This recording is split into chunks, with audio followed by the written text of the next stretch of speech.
So die volgende vraag is oor vas.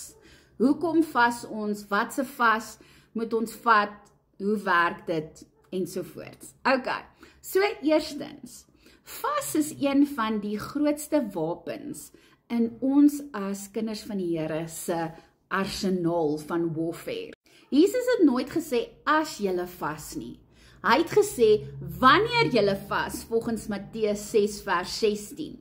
Dit wys vir ons, vas is nie 'n opsionele ekstra vir 'n paar geestelike mense nie. Dit is deel van 'n normale geestelike lewe. Dis nie net pastore en dominees en die intercessors en almal wat moet vas nie. Nee, dis iets wat God vir elkeen van ons as sy kinders gegee het. Maar ook, jy moet onthou, vas is nie 'n straf nie. Dit gaan nie daaroor om jouself uit te honger nie. Dis nie 'n diet nie.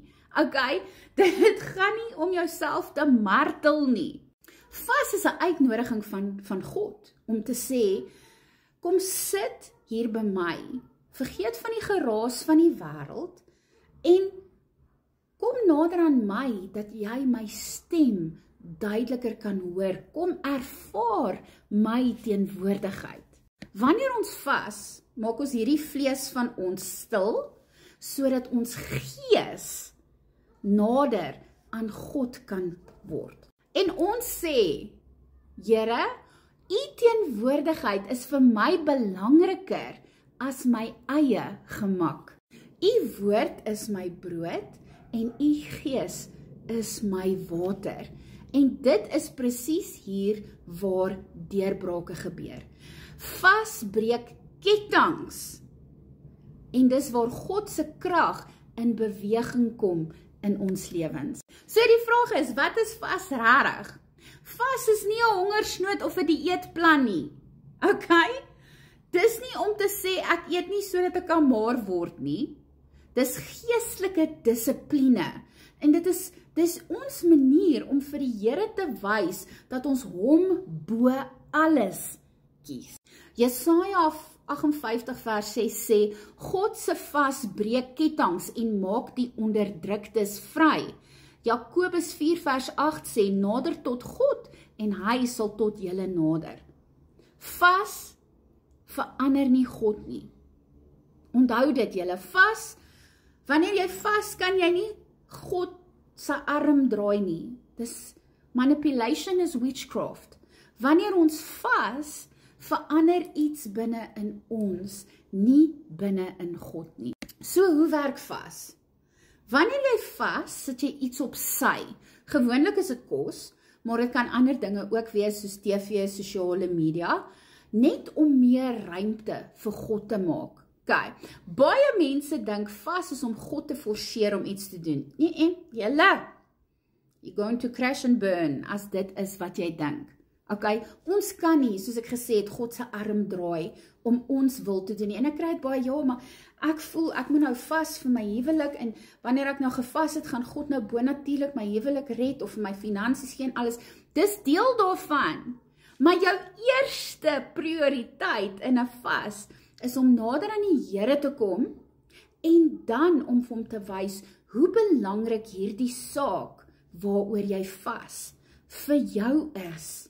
Okay, so, moenie dink, nee, ek gaan nou vas, en nou gaan ek miraculously deurbraak kry nie, en dan kry ek mense wat 'n 21 dae vas wil doen, en hulle het nog nie 'n dag in hulle lewe gevas nie. Jy gaan val, en die vyand gaan dit teen jou gebruik, as jy nog nooit gevas het nie. Vas 1 dag, miskien 2 dae, okay, en moenie 'n volle vas doen nie, ek gaan nou verduidelik die verskillende vas wat ons kry. Maar wees versigtig, want die vyand weet hoe om ons op te stel vir failure. So, verskillende maniere om te vas, okay? Ons kan 'n volle vas doen, okay, wat net water is. So, jy eet nie, jy drink net. Jy kan ook 'n droë vas doen waar jy nie eet of drink nie. Okay. 'n Dagvas. En dit beteken, jy kies 'n tyd, kom ons sê, wat ek gewoonlik doen, is van 5:00 die oggend tot 5:00 die aand, die middag, eet ek nie. Ek sal net vloeistowwe drink. 'n Danielsvas wat ook baie goed is vir mense wat diabetes is, of wat medikasie gebruik, of wat siek is, en daar eet jy net vrugte en groente. Geen vleis, geen rykkos nie, geen suiwel nie, dis letterlik net groente en vrugte. Ek sal byvoorbeeld vir my druiwe en appels en piesangs en sulke goed, en dan as jy 'n gesin het en jy moet vir hulle kos maak, ek sou byvoorbeeld vir my aardappels gemaak het, of broccoli, blomkool, daai tipe van ding. Enige iets wat vir jou werk. Dan 'n gedeeltelike vas. Los jy iets soos koffie, suiker, brood, chocolates, okay? Wat ook al vir jou iets is wat moeilik is om te los. Ons almal weet ons het ons koffie nodig, en dis nogal 'n moeilike een om jou koffie te los, okay? En dan die ander ene wat jy ook kan doen, is 'n nie-kos vas. Met ander woorde, jy kan goed vas soos sosiale media. Jy kan die TV vas. Jy kan enige iets wat jou tyd besig hou. Hoeveel tyd spandeer jy op hierdie app? Jy weet, 'n mens kan opgaan, en voordat jy dit weet, as ek eers na al die oulike video's van hondjies en katjies gekyk het, nê, as ek weer sien, dan was ek 2 ure op TikTok. Okay? Daai tyd is eerder tyd wat jy dan kan gebruik om te bid, want dis wat ons moet onthou. Wanneer jy hierdie goed opgee, wanneer jy jou kos opgee, en jy raak honger, dan is dit die tyd om te bid en te sê, Here, hierdie hongerpyne is hier, maar Here, ek kies om eerder tyd by U te spandeer. Dit help nie jy vas, maar jy bid nie. Okay, jy moet bid, jy moet die effort insit, en bid en sê altyd eers, Here, ek kom om nader aan U te kom. Heilige Gees, praat met my, werk in my, en dan bring jy die ander goed na hom toe. Ons sien in die Bybel dat elke keer wanneer God se kinders gevas het daar deurbraak gekom. Ester se vas het 'n doodvonnis verander.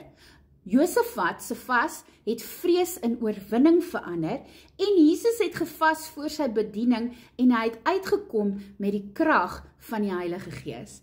En Jesaja 58 vers 6 sê, is dit nie die vas wat ek verkies nie, om die juk te breek en die onderdruktes vry te maak.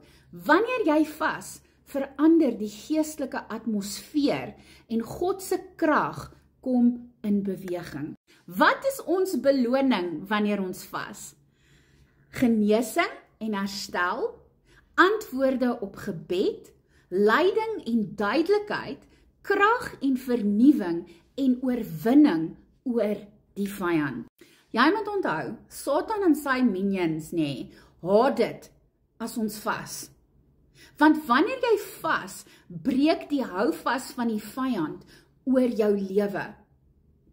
En dit is hoekom daar tydens 'n vas dikwels versoekings, afleidings en selfs aanvalle is. Okay, die aanvalle gaan daar wees. Ek kan dit vir jou waarborg. Onthou, Jesus is die perfekte voorbeeld. Toe Jesus in die woestyn was en hy het sy 40 dae vas gedoen, het Satan na hom toe gekom en hy het hom kom tempt. Hy het vir hom gesê, as jy dan nou honger is, laat hierdie klip in 'n brood verander.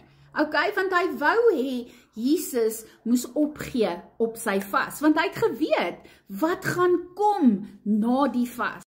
1 Petrus 5 vers 8 sê, wees nugter en waak, want die duiwel loop rond soos 'n brullende leeu en soek wie hy kan verslind. So jou vas is oorlogvoering. Dis oorlog. Maar die goeie nuus is, elke aanval is net 'n teken dat die vyand sy grond verloor. Gaan jy aanvalle hê gedurende jou vas? Ja. Gaan jy na die tyd aanvalle hê? Oh yes.